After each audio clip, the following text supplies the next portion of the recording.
A Rede Globo está comemorando esta semana nada menos que 60 anos de hegemonia, brilho e, na minha opinião, também 6 décadas de manipulação, tanto jornalística quanto artística. Preste atenção porque eu tenho algumas opiniões a respeito de como a emissora conseguiu se manter em pé durante esse tempo. Presta atenção.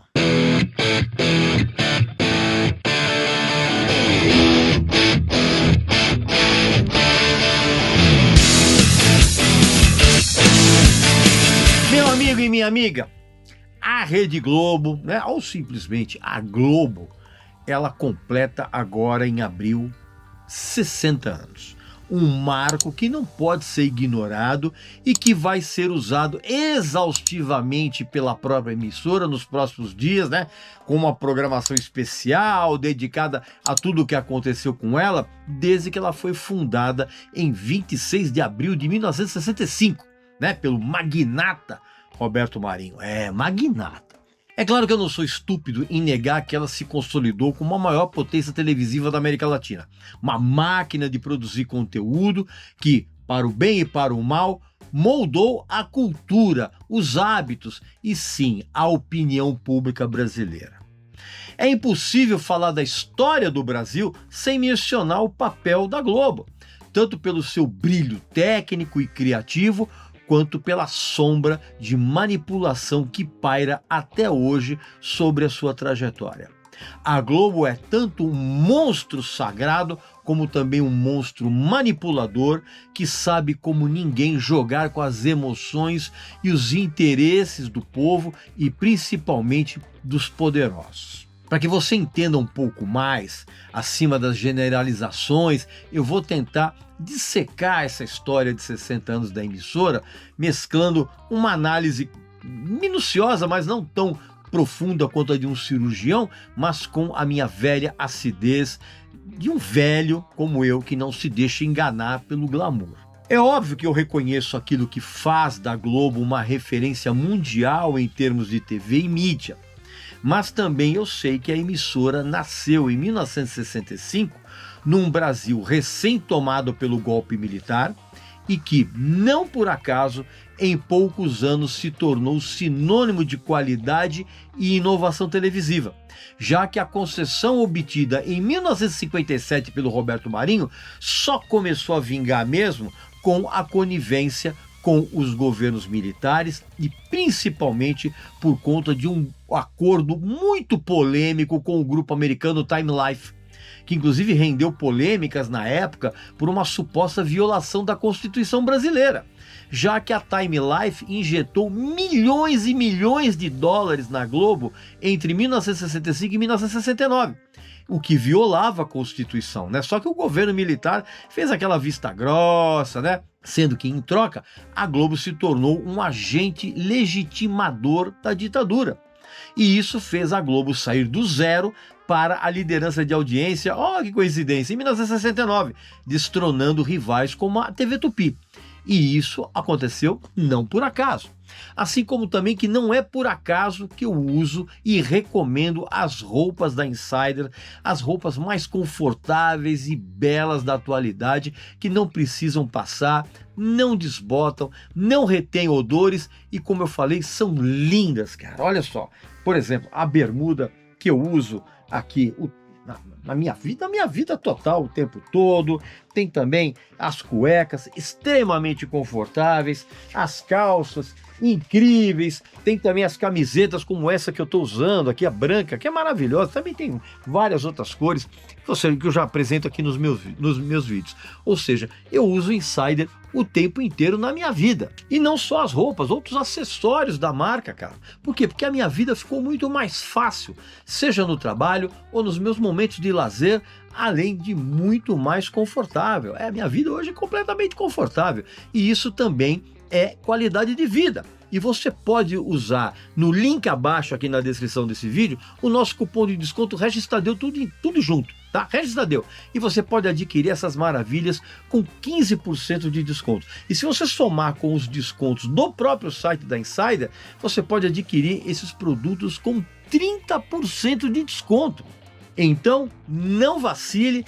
Pare de comprar roupas por impulso, né, que você usa uma ou duas vezes e depois você abandona lá no fundo da gaveta, lá no fundo do guarda-roupa. Você tá entendendo? Você tem que usar as peças da Insider que duram absurdamente, funcionam maravilhosamente e valorizam o seu estilo pessoal, pô, né? Inclusive valorizando o meu estilo pessoal. E também vai fazer isso com o seu. Agora, voltando ao nosso assunto, a Globo, sob a batuta do Walter Clark e do José Bonifácio de Oliveira Sobrinho, né, que é o lendário Boni, a emissora ela criou o chamado padrão Globo de qualidade na década ali de 1970, com uma grade de programação que era impecável para os padrões da época, cara.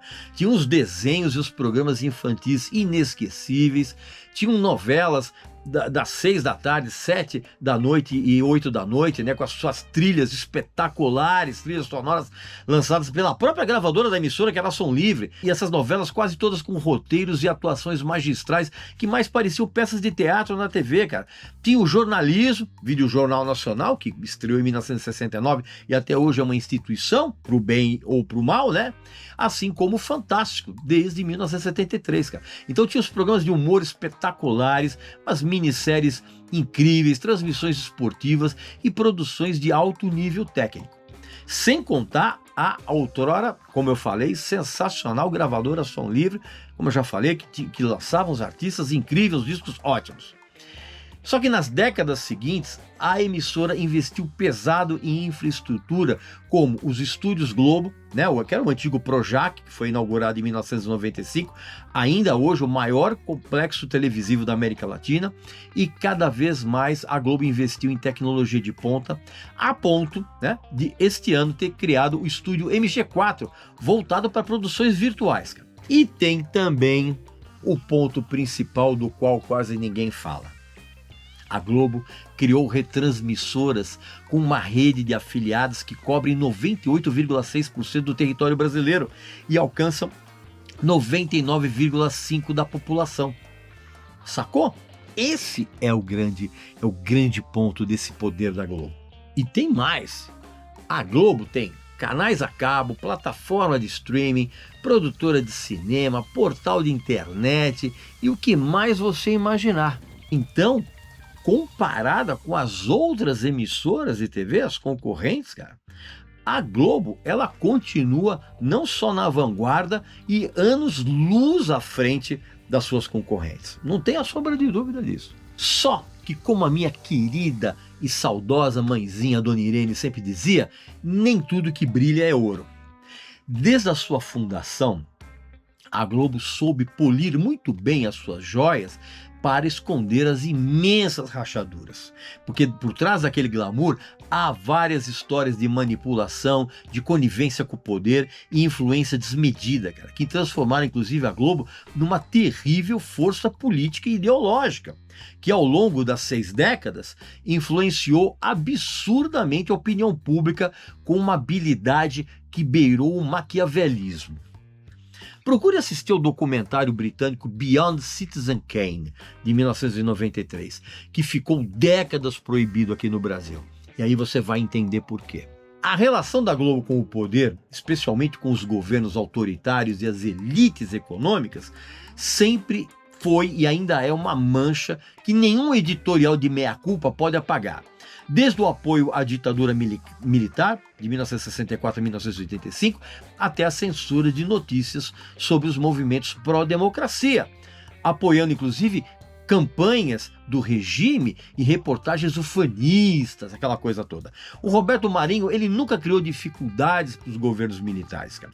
E um exemplo gritante disso foi a cobertura da Globo das diretas já em 1984, porque aquele primeiro e gigantesco comício na Praça da Sé foi noticiado como se fosse uma mera celebração pelo aniversário de São Paulo, inclusive omitindo totalmente aquele caráter político.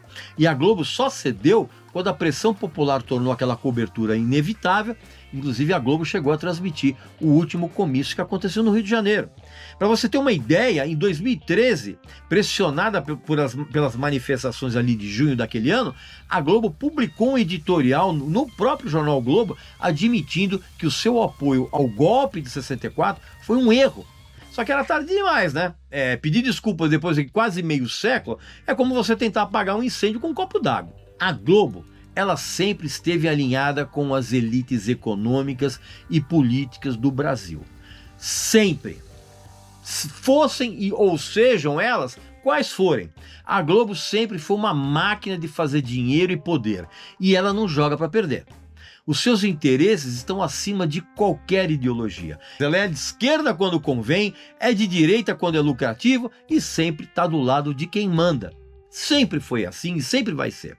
Então, aos 60 anos, a Globo é uma contradição ambulante, porque de um lado, ela é uma potência criativa que levou a televisão brasileira a um patamar global com novelas, jornalismo e as produções que realmente conquistaram o mundo.